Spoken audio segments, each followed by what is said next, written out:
तो Autobots, Decepticons, humans और जो कोई भी इस वीडियो को देख रहा है, आप सभी का इस चैनल में स्वागत है। तो आज का वीडियो होने वाला है 13 प्राइम्स के बारे में।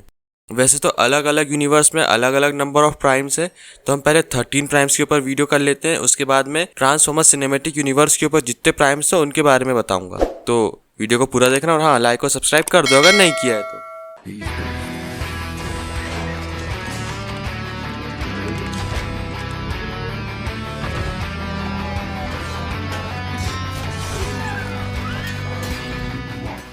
तो 13 प्राइम्स यानी 13 असली प्राइम्स बनाए थे प्राइमस ने यूनिक्रॉन को हराने के लिए। अब प्राइमस और यूनिक्रॉन का क्या लेना देना था, उस सब के बारे में वीडियो आपको इस चैनल में मिल जाएगा। हर एक प्राइम में अपनी एक अलग ही पावर थी, चाहे वो वेपन के रूप में हो या अंदर की ताकत के रूप में। प्राइमस के पहले क्रिएशन थे प्राइमा। प्राइमा को पहला साइबरट्रोनियन भी कहा जा सकता है। प्राइमस की पहली संतान होने की वजह से प्राइमा में एक अलग ही एटीट्यूड था और इनके पास स्पेशल पावर के रूप में था एक स्पेशल वेपन जिसका नाम था स्टार सेबर। अब स्टार सेबर की पावर के बारे में कहा जाता है कि एक ऐसी तलवार है जिससे आप किसी भी बड़े से बड़े पहाड़ को एक सेकंड में तक चीर सकते हैं। और तो और प्राइमा ऐसे पहले साइबरट्रोनियन थे जिनने मैट्रिक्स ऑफ लीडरशिप वील्ड किया था। सेकंड नंबर पे है वेक्टर प्राइम।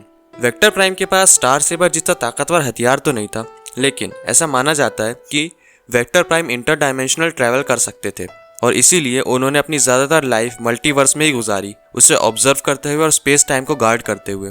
ऐसा भी कहा जाता है कि वेक्टर प्राइम अलग अलग रियलिटी को एक्सेस करके उसको चेंज कर सकते थे, यहाँ तक कि टाइम रिवर्स और स्टॉप भी कर सकते थे। लेकिन ऐसा नहीं है कि वेक्टर प्राइम के ऊपर स्पेस टाइम के लॉज लागू नहीं होते, कुछ कुछ होते थे। वेक्टर प्राइम के पास भी उनका एक स्पेशल वेपन था जिसका नाम था ब्लेड्स ऑफ टाइम। इसकी मदद से वो टाइम को कंट्रोल कर सकते थे। तीसरे नंबर पे है अल्फा ट्रायन, जो प्राइम्स के रिकॉर्ड कीपर थे। अल्फा ट्रायन का स्पेशल वेपन था क्विल।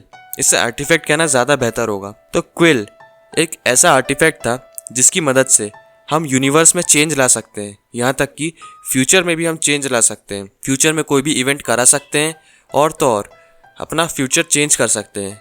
लेकिन अल्फा ट्रायन इसे कभी ऐसे यूज़ नहीं करते थे। जब कोई और रास्ता नहीं होता था वो तभी इसे यूज़ करते थे, क्योंकि फ्यूचर बहुत ही ज़्यादा अनसर्टेन होता है और एक छोटा सा भी चेंज पूरे यूनिवर्स को हिला के रख देता है। इसलिए वो इसे तभी यूज़ करते थे जब कोई और रास्ता ना हो। चौथे नंबर पे है सोलस प्राइम।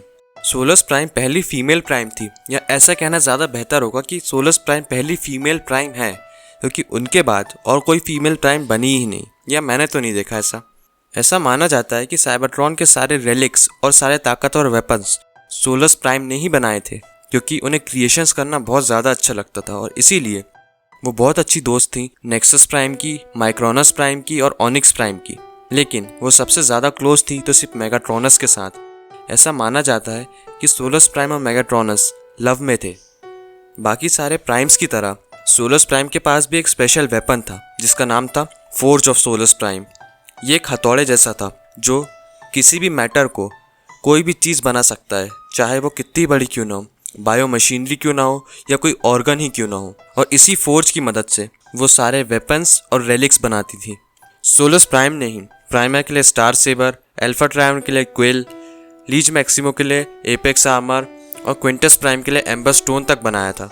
उन्होंने मेगाट्रॉनस और माइक्रोनस प्राइम के लिए भी हथियार बनाए थे। फिफ्थ नंबर पे है माइक्रोनस प्राइम। माइक्रोनस प्राइम अपने सारे प्राइम भाइयों में से सबसे छोटी हाइट के थे, लेकिन सबसे ज़्यादा इंटेलिजेंट और अक्लमंद थे और बहुत ज़्यादा चालाक भी थे। माइक्रोनस प्राइम इतने ज़्यादा इंटेलिजेंट थे कि वो अपने इंटेलिजेंस का यूज़ करके अपने किसी भी प्राइम भाइयों के फ्यूचर एक्शंस का पता लगा सकते थे। ऐसा भी माना जाता है कि जो मिनीकॉन्स थे या मिनियंस थे जो हमें आगे इंट्रोड्यूस किए गए, वो सब माइक्रोनस प्राइम के ही डिसेंडेंट्स थे। कई जगहों पे तो ये भी मेंशन्ड है कि माइक्रोनस प्राइम सोलस प्राइम को असिस्ट करते थे, उनकी मदद करते थे और उन्हें आइडिया देते थे फ्यूचर वेपन्स और आर्टिफैक्ट्स बनाने में। सिक्स्थ नंबर पे है एल्केमिस्ट प्राइम। जैसा इनका नाम है वैसे इनका काम था। ये इंटेलिजेंस, स्ट्रेंथ या स्पिरिचुअल थिंग्स जैसी चीज़ों को देख सकते थे। एल्केमिस्ट प्राइम मुश्किल से मुश्किल और कॉम्प्लेक्स से कॉम्प्लेक्स मैकेनिज्म तक को समझ सकते थे। इसके साथ ही एल्केमिस्ट प्राइम स्ट्रेटेजी बनाने में भी बहुत ज़्यादा माहिर थे। ऐसा माना जाता है कि एल्केमिस्ट प्राइम और नेक्सस प्राइम ने ही यूनिक्रॉन को हराने की स्ट्रेटेजी बनाई थी। एल्केमिस्ट प्राइम की स्पेशल एबिलिटी ये थी कि वो किसी भी मैटर की प्रॉपर्टीज में फेरबदल कर सकते थे, यानी कि वो मामूली से मामूली चीज को हथियार बना सकते थे और बड़े से बड़े हथियार को मामूली चीज। 7वें नंबर पे है नेक्सस प्राइम। नेक्सस प्राइम को विजार्ड ऑफ फॉर्म्स भी कहते हैं और इन्हें प्रैंकस्टर भी कहा जाता था। ये बहुत ज़्यादा मजाकिया थे और इनका स्पेशल वेपन था ओमनी सेबर या cyber caliber. Nexus Prime Cybertron के पहले कंबाइनर ट्रांसफॉर्मर थे और प्राइमस ने इन्हें रेयर एनर्जॉन की प्रोटेक्शन का भी काम दिया था। नेक्सस प्राइम ने वेक्टर प्राइम, अल्फा ट्रायन और सोलस प्राइम के साथ खुद को सैक्रिफाइस कर दिया था स्टार सेबर को बचाने के लिए। 8 नंबर पे है ओनिक्स प्राइम। ओनिक्स प्राइम ऐसे पहले साइबरट्रोनियन थे जिनके पास बीस्ट मोड था। ऐसा माना जाता है कि ओनिक्स प्राइम प्रेडेकॉन्स के एंसेस्टर थे। ओनिक्स प्राइम सबसे अलग थे, इस बात का उन्हें कोई अफसोस नहीं था, क्योंकि उनकी यही एबिलिटी कई बार उनके प्राइम भाइयों में उनको सबसे ज़्यादा ताकतवर बना देती थी। इतनी ताकत होने के बावजूद वो सारे प्राइम्स के साथ भाईचारे में रहते थे, लेकिन प्राइम्स की वॉर के दौरान वो बहुत ज़्यादा इंजर्ड हो गए थे और उनकी मौत हो गई थी। इनके पास कोई स्पेशल वेपन तो नहीं था, लेकिन ऐसा कहा जाता है कि इनके पास एक ट्रिप्टिक मास्क था जो इनका एक पर्सनल आर्टिफैक्ट था। ओनिक्स प्राइम किसी की भी स्पिरिट या स्पार्क को देख सकते थे और यहाँ तक कि उसे ट्रैक भी कर सकते थे। 9th नंबर के प्राइम थे एमएलगैमस प्राइम। ऐसा माना जाता है कि एमएलगैमस प्राइम सबसे ज़्यादा मजाकिया प्राइम थे, लेकिन ये बहुत ज़्यादा जल्दी फ्रस्ट्रेट हो जाते थे। इनका स्पेशल वेपन था टी कॉग यानी ट्रांसफॉर्मेशन कॉग। अब अगर आप टी कॉग के बारे में पूरा जानना चाहते हैं तो उसका लिंक आपको डिस्क्रिप्शन में मिल जाएगा। ऐसा माना जाता है कि सारे साइबरट्रोनियंस का टी कॉग इनके टी कॉग पर ही बेस्ड है। ऐसा माना जाता है कि ये साइबरट्रोनियन के सबसे पहले शिफ्टर थे। अब जो लोग नहीं जानते कि शिफ्टर क्या होते हैं तो मैं बता दूं, शिफ्टर ऐसे साइबरट्रोनियंस को कहा जाता है जिनके पास इतने ज़्यादा एडवांस टी कॉग रहते हैं कि वो खुद को किसी व्हीकल में तो ट्रांसफॉर्म कर ही लेते हैं, लेकिन साथ ही साथ किसी और ट्रांसफॉर्मर की बॉडी का स्ट्रक्चर भी अपनी बॉडी में ढाल लेते हैं, यानी कि ये किसी और का बॉडी शेप भी ले सकते हैं। क्विंटस प्राइम 10th नंबर के प्राइम थे। इन्हें क्विंटेसेंस का क्रिएटर भी कह सकते हैं। क्विंटस प्राइम सारे प्राइम्स में से सबसे ज़्यादा इंटेलिजेंट प्राइम थे। क्विंटस प्राइम का स्पेशल आर्टिफैक्ट था एम्बर स्टोन। एम्बर स्टोन की ताकत के बारे में ये कहा जाता है कि ये किसी भी मरे हुए स्पार्क में जान डाल सकता है, यानी उसे फिर से जिंदा कर सकता है।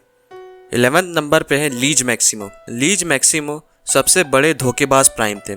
इनसे बड़ा धोखेबाज और मैनिपुलेटर और कोई नहीं था।